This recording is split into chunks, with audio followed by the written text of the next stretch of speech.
ये जानते हुए भी कि इसका बिल भी मैंने देना था, वो फिर हनोकों की तरह मुझे देखने लगी। अगर वो खूबसूरत ना होती तो शायद इस वक्त मुझे जहर लगती। खैर, अगर बदसूरत होता और उसे मैं जानता होता तो फिर भी मुझे वो बुरी नहीं लगती। खैर, यहाँ तो मामला अलग था। वो खूबसूरत भी थी और मैं उसे जानता भी था, तो इसका बुरा लगना बिल्कुल मुमकिन नहीं था। कॉफी या चाय? फिर पूछा। हूँ। और शुक्र है इस बार उसके मुंह से कुछ निकला तो। कॉफी सही रहेगी। बिना इसके पसंद और तलब की परवाह किए मैंने चाय मंगवाई, क्योंकि मुझे पता था उसे यहाँ की चाय जहर लगती है। इसका कांपना मुझे इरिटेट करने लगा था। एक्सक्यूज मी, मुआजरत करते हुए उठा और दरवाजे तक गया। यहाँ स्टैंड पर मेरा ओवरकोट टांगा हुआ था। उसे उठाया और आकर बिना उसे दिए उसके कंधों पर फैलाया। मुझे पता था अगर उसे देता तो वो पहले गायब दिमागी से मुझे देखती, फिर सिर्फ सर ना में हिलाकर मना करती। कोट इसके कंधों पर डालकर वापस मैं अपनी जगह पर बैठा। हमारी पुश्त बाकी रेस्टोरेंट की तरफ थी और मुंह सामने ग्लास वाली की तरफ। वो मेरे बाएं तरफ बैठी थी। मैंने अपना लैपटॉप बंद करके बैग में रखा। तब तक इसकी कॉफी आ चुकी थी। तुम्हारी कॉफी, मुस्कुराकर मैंने कप थोड़ा सा उसके करीब किया। इसकी हालत देखकर मैंने इससे कुछ पूछा नहीं, वरना जवाब हमेशा की तरह सर के इशारों से आता। उसके बाद मैंने अपनी ठंडी कॉफी के आखिरी दो घूंट लिए। तब तक वो कॉफी का कप हाथ में थाम चुकी थी, जिस पर मुझे सजदा शुक्र करना चाहिए था।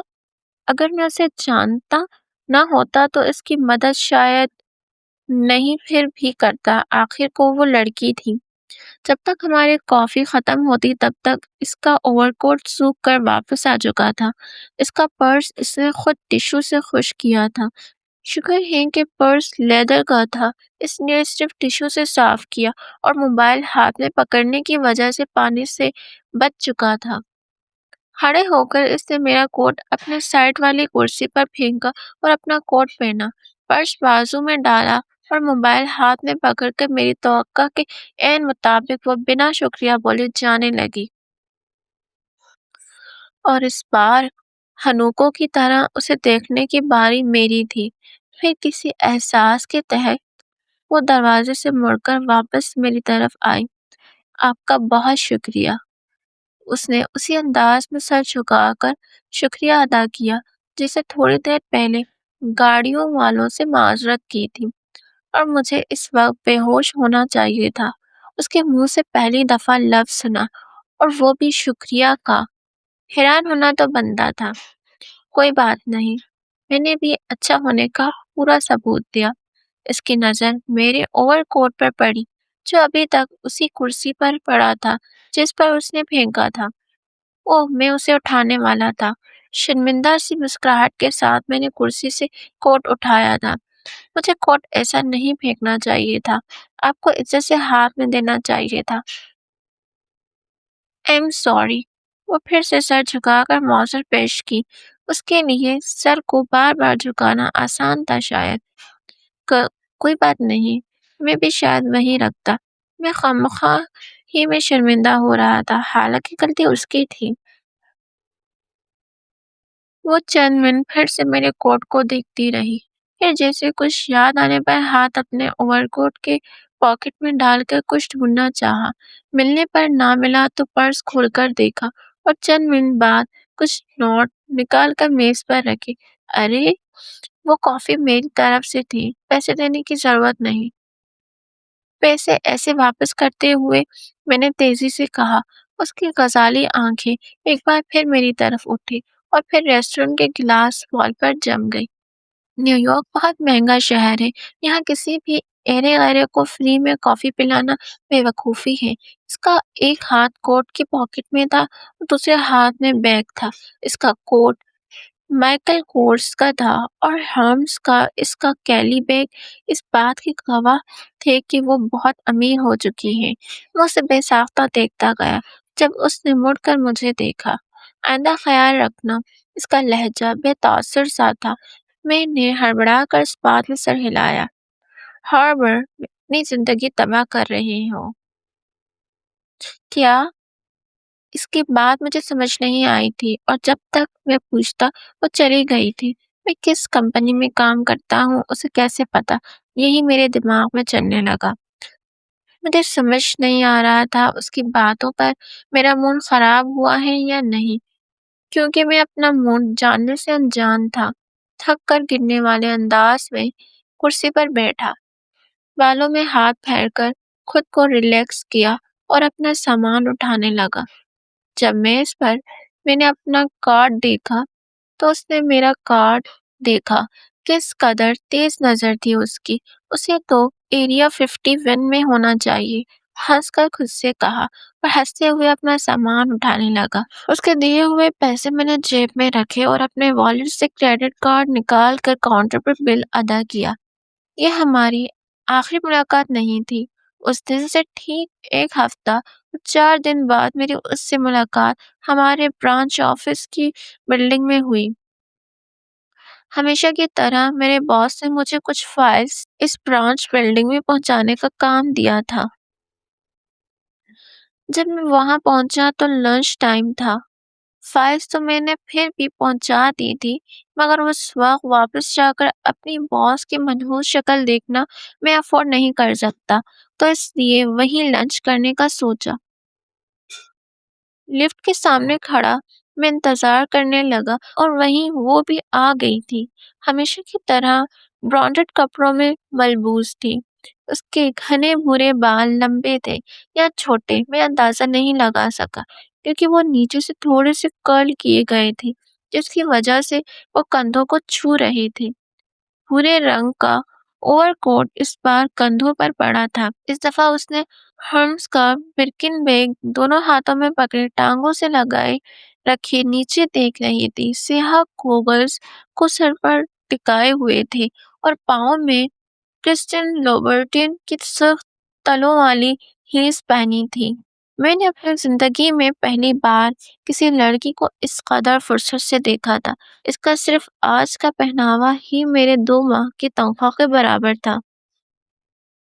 वह हर शय को खुद की तरफ मुतवज्जह कर लेती थी, जैसे यूनिवर्सिटी में वो आम से लड़की थी, आम से हुलिये में, लेकिन फिर भी जब देखता तो कोई ना कोई लड़का उससे बात करने की कोशिश करता और वो रूहानी होकर मिनमिनाती, और उस वक्त उसके इस मिनमिनाने से सख्त चिढ़ थी मुझे। मेरा ध्यान लिफ्ट की आवाज से बदला। वो मुझसे पहले अंदर गई थी, जैसे उस दिन वो मुझसे पहले रेस्टोरेंट में गई थी। अंदर आकर मैंने आखिर फ्लोर का बटन दबाया। लिफ्ट में मौत की से खामोशी छा गई थी। उसने गूगल्स उतार कर हाथ में पकड़े थे और अपने इस कदर महंगे हील्स की चोंच से वो लिफ्ट का फ्लोर खरोच रही थी। लिफ्ट को खरोचना मना है, इससे लिफ्ट खराब हो सकती है। मैंने सामने लगे पोस्टर की तरफ इशारा करते हुए बिल आखिर खामोशी को तोड़ा। ओह सॉरी, उसने अपने मखसूस अंदाज में सर के खम से माजरत पेश की थी। जवाबन मैंने कुछ नहीं कहा था। हम टॉप फ्लोर से नीचे आ रहे थे, वक्त काफी लग रहा था। क्या तुम मुझे जानती हो? मैं बिल आखिर वो पूछ डाला जो कब से मुझे तंग किए हुए था। मैं उसकी तरफ मुड़ा था और तवक्को के ऐन मुताबिक वो फिर से मुझे देखने लगी। सॉरी। तवील खामोशी के बाद उसका जवाब आया और मतलब मुझे अच्छे से पता था। आप मुझे जानते हैं? इसका लहजा बिल्कुल अजनबियों जैसा लगा था मुझे। अगर तुम फ्री हो तो लंच पर बात करते हैं, मैंने उससे पूछा। उसने फिर सर हिलाया। थोड़ी देर बाद हम इस कंपनी के बिल्डिंग से थोड़ा दूर एक कैफे में बैठे थे। आज मौसम साफ था। शफाफ नीले आसमान पर सफेद बादल किसी रुई की तरह तैर रहे थे। वेटर ने ट्रे में 2 कप कॉफी और साथ में 2 क्रोनट लाकर मेज पर रखे, और हमेशा की तरह उसने वेटर का शुक्रिया भी सर को खम देकर किया था। शुक्रिया। मैंने कप का हैंडल खुद की तरफ मोड़ते हुए वेटर से कहा। उसने मुस्कुराकर शुक्रिया वसूल किया और चला गया। आपको कोई बात करनी थी मुझसे? उसकी बात पर गर्म कॉफी का एक बड़ा घूंट मुंह में गिरा। अमूमन कॉफ़ी मैं गरम ही पीता हूँ, मगर इसके बाद में मेरा निचला लब जला था और ज़ुबान भी। उसने कॉफ़ी का घूंट कुछ ऐसे वक़ार से लिया जैसे बचपन से नाज़ो-नम में पली हो, जैसे कॉफ़ी भी इसके लबों से छूकर खुद को खुशनसीब समझती हो। जैसे महल में पलने वालों के आदात होते हैं, उसके भी कुछ यूँ थे। हाँ, मैंने तुमसे पूछा था, क्या तुम मुझे जानती हो? मैं वही सवाल दोहराया। नहीं, उसका जवाब फ़ौरन से आया था। एक लम्हे के लिए मैं चौंका ज़रूर था, लेकिन मैं तुम्हें जानता हूँ। मैं बड़े फ़ख्रिया अंदाज़ में कहा था और एक बार फिर अपनी ग़ज़ाली आँखों से मुझे पूरी तवज्जो से देखने लगी, जैसे मुझे देखकर कुछ याद कर रही हो। क्या हम पहले मिले थे? उसकी आँखों में अजनबियत बरकरार थी। उसे 1 हफ़्ता पहले हमारी मुलाकात की याद नहीं थी। जी, जिस रात आप बारिश में गिरी थी, मैं जैसे याद दिलाया, उसके तासुरात बदले। शायद उससे गिरने वाली बात अच्छी नहीं लगी। मेरा मतलब तब मैं आपको रेस्टोरेंट में ले गया था। वो फिर से याद करने लगी। Oh! I am so sorry. मुझे आपका कोट इस तरह फेंकना नहीं चाहिए था। मेरी खुशी एक पल के लिए गारत हुई। उसकी सुई अभी तक उसमें अटकी थी और एकदम खड़े होकर मुअज़्ज़ज़ ख़ां अंदाज़ में सर को झुकाया। मुझे यकीन था इतना वो कोट फेंक कर शर्मिंदा नहीं होगी, जितना मैं उसके बार-बार मुअज़्ज़ज़ पर हो रहा था। जल्दी से मैं खड़ा हुआ और शर्मिंदा-सा इर्द-गिर्द देखकर उसे वापस बिठाया। नहीं, कोई बात नहीं। दरअसल मैं आपके साथ यूनिवर्सिटी में पढ़ता था। शायद आपको याद नहीं, लेकिन मुझे याद है, आप लॉ डिपार्टमेंट में थी। मैंने ही बैठते ही याद दिलाना ज़रूरी समझा, क्योंकि मुश्किल था जैसे 1 हफ्ता 4 दिन पहले की मुलाकात याद नहीं, उसे 6 साल पहले वाली यादें कैसे याद होंगी।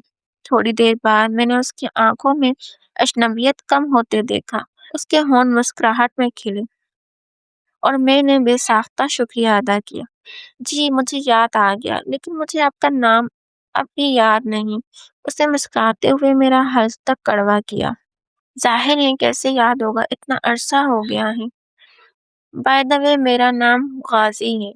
मैंने फ़िल्मी अंदाज़ में मुसाफ़े के लिए हाथ बढ़ाया। उसने भी उसी गर्मजोशी से हाथ मिलाया था। मेरा नाम ज़ोहा है, उसने चहकर बताया। वो इतनी सर्द मिज़ाज नहीं थी जितनी लगती थी। नहीं, तुम्हारा नाम ज़ोया था, ज़ोया मोमिन। मैं हैरान था, शौक भी था। वो अपना नाम गलत क्यों बता रही थी, जब उसने मुझे पहचान लिया था। नहीं, मेरा नाम ज़ोहा ही है। उसने उसकी गर्मजोशी से चहक कर दोबारा कहा। मैं कुछ हिचकिचाते हुए हाँ में सर हिलाया। अब उसके साथ क्या बहस? उसके बाद सारी बातें वो करने लगी थी। वो पहले की तरह चुप-चुप सी नहीं थी। यूनिवर्सिटी में वो बहुत खामोश होती थी। हाँ, मेरे हाथ खुद तब भी ऐसे बातें करती, मगर इस हादसे के बाद से वो वैसे ही चुप हो गई थी, जैसे रेस्टोरेंट में मिलने से अब तक थी। वो बोले जा रही थी और मैं बस उसे देखकर सर हिला रहा था। मुझे नहीं पता था मैं इसकी बातों का क्या जवाब दूँ। इसकी ज़्यादातर बातें मुझे खुद समझ नहीं आ रही थी। मुझे इसकी भी समझ नहीं आ रही थी। वो बात करते-करते दरमियान में तवील खामोशी इख्तियार करती और फिर बोलना शुरू हो जाती। इसकी ज़्यादा बातें ऐसी थी यूनिवर्सिटी के बारे में थी, लेकिन वो असल में हुई ही नहीं थी। ओह हाँ, मुझे अब समझ नहीं आ रहा, इसे तुम्हारी वाइफ़ बनाऊँ या तुम्हारा हस्बैंड? इसकी बात ने मुझे जैसे मेरे पुराने ज़ख्म में छुरा घोंप दिया था। मेरा मूड यकदम खराब हुआ था। उसे मेरा नाम याद नहीं था, लेकिन वो सब याद था। मैंने कप पटकने वाले अंदाज में मेज़ पर रखा था। उसकी हैरान-कुन नज़रें मुझसे छुपी नहीं रही थी। डर और हैरानी बरवक़्त उसकी आँखों में मैंने देखी, तो गहरा साँस लेकर मैंने खुद को पुरसुकून किया। कुछ बुलाने की ज़रूरत नहीं, मैंने सख्त लहजे में कहा था। क्यों? क्योंकि वो सब मैं छोड़ चुका हूँ। मेरा सब्र जवाब दे गया था। मुझे पता था मुझे इतना ओवर रिएक्ट नहीं करना चाहिए था, मगर मैंने किया। वॉलेट से पैसे निकाल कर ज़ोर से मेज़ पर रखे नहीं, पटके थे और बिना उसे देखे मैं वापस चला गया। मैंने मुड़कर उससे तासुरात देखने की ज़रूरत महसूस नहीं की। अब मुझे पछतावा हो रहा था। मुझे उससे मिलना नहीं चाहिए था, क्योंकि मैं जानता था एक وہی تھی جو اس زخم کو واپس ادھیڑیں گی۔ اس سے سب سے زیادہ تو وہی ہرٹ ہوئی تھی۔ میں وہاں سے سیدھا گھر آیا تھا۔ اس کے ایک جملے نے مجھے سب بلا دیا تھا۔ ایک بار پھر ماضی میں پہنچ گیا تھا۔